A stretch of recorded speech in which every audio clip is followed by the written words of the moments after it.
As we're walking this way, we are trying to imagine what it would be like to live here and possibly run an albergue. We look at buildings and houses and land that's si vendi or for sale and wonder if we would be able to handle it, or if we could get our kids and their families over here to help us out so that we could continue to travel. All just dreams, but you never know.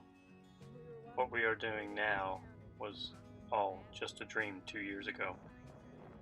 Meanwhile, we got into San Sol, our next stop, around 1, and this is where the other side of running an albergue reared its ugly head. This guy that was running the albergue was exhausted, and right away he let us know he was in no mood for pleasantries. He claims he's been up most of the night working because his helper quit or something, and he has to do it all himself. He showed us where things were, like the bathroom and the mop to clean up after ourselves, because our mothers didn't work there. Sure did make us think twice about running an albergue. So far, this is the only one that really showed us the dark side of the business. Most other places seemed really to enjoy the work, or at least acted like they enjoyed it. I really would like to take time to thank all the people from non-English speaking countries that took the time to learn English, because without them, there would be a lot less talking. We tried to learn Spanish, but we don't know enough to carry on a conversation.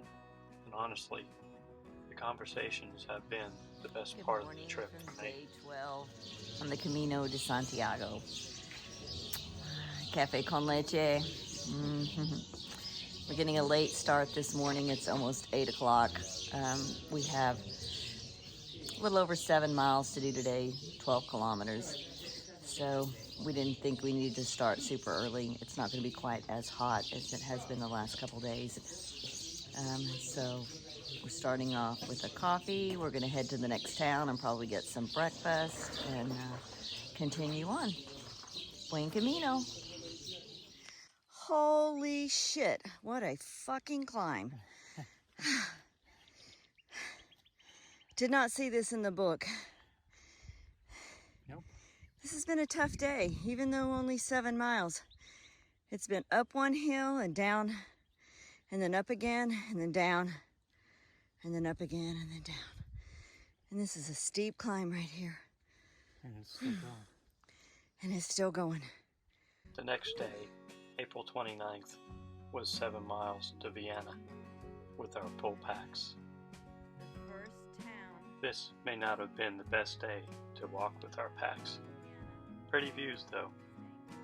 Vienna was another beautiful walled city with a couple of churches and narrow cobblestone streets, good food and wine. We had drinks with Tasha while she had dinner. She told us of her plans to get off the Camino and maybe travel to Portugal to start the Portuguese route. This route was too crowded for her. We gave her our support and wished her the best, and then again, it was goodbye to another Camino friend. Anyway, back to Vienna. Again, beautiful city. Stonework was just stunning. Murals and mosaics, just gorgeous. And did I mention the wine? By this point, we were getting into the groove. The baggage transfer was a lifesaver. The miles, 4 kilometers, are just going by. We started getting hotel rooms, and the weather has been perfect. It is just nice and quiet on this beautiful Sunday morning.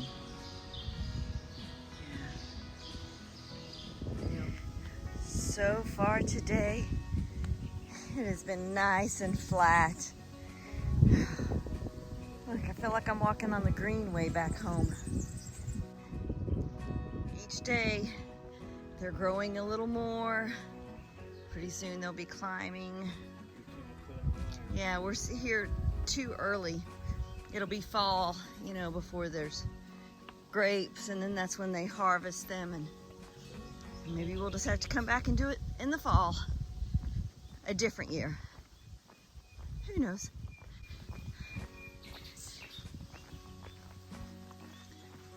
Looks like it could rain. They're not calling for it, but sure looks like it could. We come out of this tunnel back here, and all of a sudden it smelled so fragrant. And the only thing that has changed are these trees right here. Oh, they smell so good.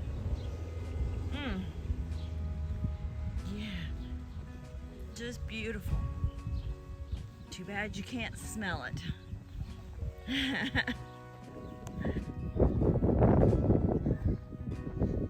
There's Camino. It's a big city, bigger city.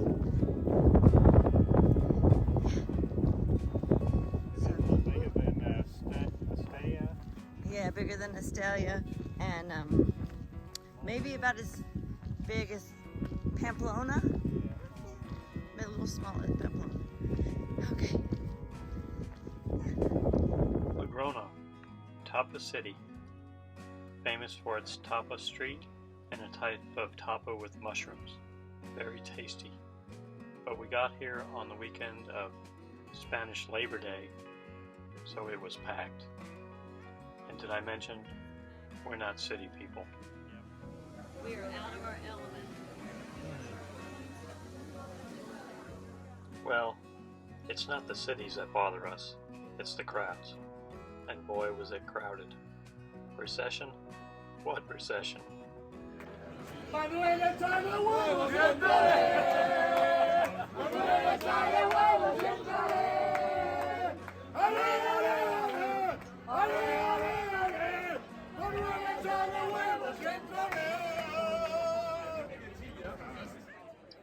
Anywho, we still managed to enjoy the experience, even though, on top of the crowds, there was this fluff floating around everywhere, like giant snowflakes.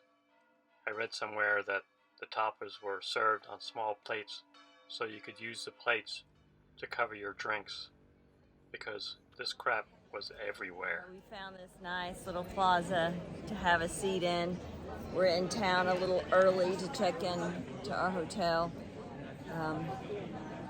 So we're gonna get a cafe con leche, an orange juice, jugo de naranja, and a tortilla. So, yeah, waiting on James to bring our food. Hey Matt, can you help us out? We're in Logrono. Any idea what all this is flying around? It's all over town. It's crazy. Looks like it's snowing. Good morning from day 13 on the Camino de Santiago. We're coming to you from the restaurant in our hotel. But we're getting a very late start this morning. Hotel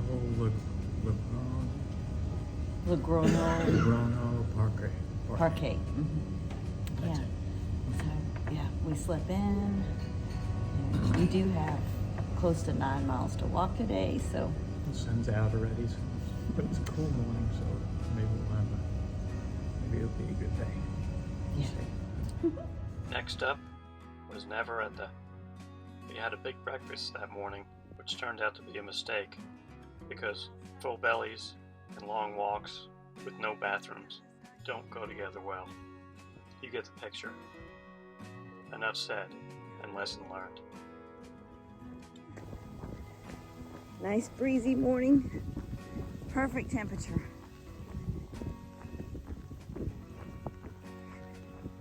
Yeah. It's just so pretty. We found our first lake of the trail and more pretty views. The wildflowers were still amazing. We also started talking to this couple we had been leapfrogging for a few days now. I was beginning to use them to measure our pace, which I was thinking, wrongfully, was too slow. They are from Holland, and Maria doesn't speak any English, so we have to talk to Carlos and he can translate. Again, thank you. Carlos speaks at least 3 languages because I hear him speaking Spanish as well as Dutch and English. It didn't take long to become friends with them, despite our language barrier. James putting up the pin to where we're from. It's pretty cool. Yeah. Nice map. People from all over. Yeah. Wow, look at all those from Taiwan. There is a lot in Taiwan, huh? These are our accommodations for the night. Monday, May 1st. In Navarrete. Getting ready to go have a drink after we get our laundry done. The usual routine. Arrive, shower, laundry, drink. Let's do it. Gotta get your chores done first. Yeah. Now, the towns are going by and just blending together. I kept a journal, but somewhere around Lyon, I realized I wasn't putting down what I should to record what I was really feeling or experiencing. I kept good records of our budget and the distances that we traveled, but I wasn't getting into the real Camino experience, which to me was the people and our interactions with them. Yeah, so this is the park with the trees. Got a cold drink in the shade. I think our town is not too far away. There's Maria and Carlos, our friends. Yes. Oh, this is nice and it's breezy. On we swept, from Navarrete on May 2nd, to Najera, to Sierra-Uena, to Castel Delgado, to Ataporta on May 6th, all the while leapfrogging Carlos and Maria, and another person we would soon be bonded with as well. The villages and towns all just rolling past in my memory now, and in pictures on my hard drive to look at whenever I want to remember the simple life of a Camino pilgrim.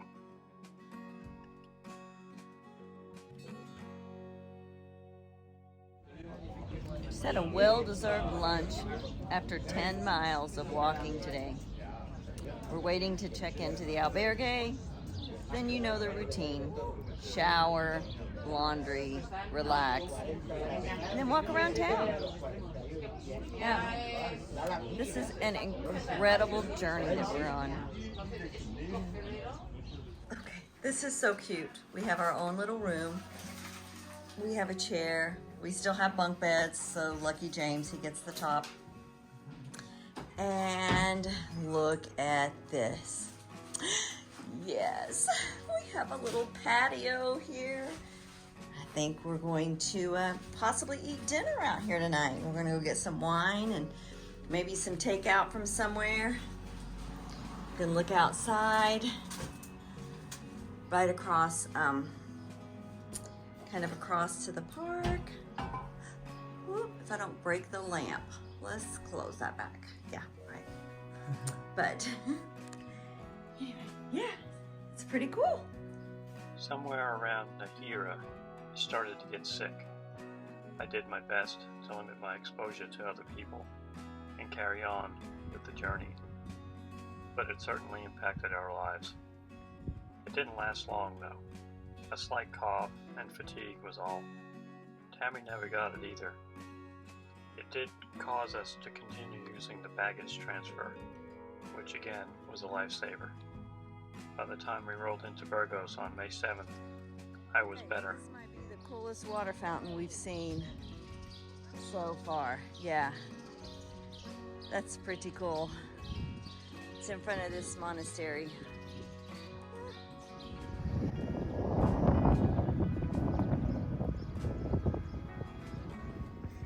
We're coming up on the town of Groningen. We are at 7 3/4 miles for the day. We are going to stop for lunch. It's 11:20. So, and after we eat, we still have about 3.5 miles to go. So, yeah, it's a long day. We've increased our mileage a little bit for today, so yeah, just keep on moving. I was feeling a kind of sadness. It had been a few days since we'd seen Tasha, and naturally, we were concerned for her. And the previous day was the first whole day without seeing the Garcias, Carlos and Maria. Maria was having a hard time on the trail with her knee, and the last time we saw them in Logroño, we said our goodbyes because their plans were changing and we didn't expect to see them again. They never planned to finish the Camino on this trip anyway. It wasn't a big deal to them. As for me though, even now, writing this at the end and back home, I never felt so much sadness as I did at the end of our first day without seeing them coming down the trail to meet us for drinks or a snack or just leapfrog us so that we could catch up with them again and walk with them for a while again. I don't know why that was so impactful for me and Tammy as well, I think, because we really didn't know them for that long or that well. But seeing them walking together and Maria persevering through her pain like she was became very inspirational and symbolic to me. She was struggling with her own issues but still wanted to help me when I wasn't well. They say the Camino has 3 parts. The first part, from St. Jean to Burgos, is the physical due to its steep climbs and sometimes extreme weather. The second, from Burgos to Astorga, is the mental part due to its long, flat, boring sections with no towns and not much scenery. The last, from Astorga to Santiago, is the spiritual, since this is supposedly the section where people find spiritual inspiration and the drive to complete the pilgrimage. This is our path. Well, for me, they may not be the same, because I was already feeling differently about the trail, and I was realizing that this way is really just a trail. The people that we've met so far are what's making the journey special. Don't get me wrong though, I love this trail. It's got all the things I like challenging hills with pretty views, wildflowers galore, old buildings with mysterious history, and a new element for me, bridges. Bridges that were built centuries ago and have stood the test of time. They have become symbolic of the Camino for me. Each one we cross, I can't help but wonder who crossed these old bridges before me. Some of them still very active, with paved roads on some for cars, and some with special meaning when you cross, and even at least one that the entire city was named for.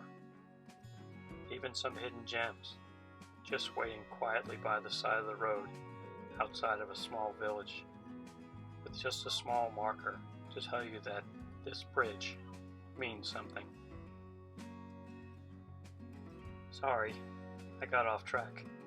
Anyway, the people, that's right. The way will always be here, but the people are what make it special. Sure, the wildflowers are always changing, and some years are better than others depending on the rain and the temperature. And this year must have been especially good, because I don't think anyone that we watch on YouTube made any mention of just how spectacular they really are. I still think they are here for me. Sorry, off track again. The people, right. So many different people from all over. There's Leah, Marcin, Chris, Tasha, Camino. Alexa and Christina, the Garcias, and Michael. All just like wildflowers to me. All the right conditions were met for this beauty to come out, and only for a short time. We were 1/3 the way finished, but really only still just beginning to understand just what we were doing here.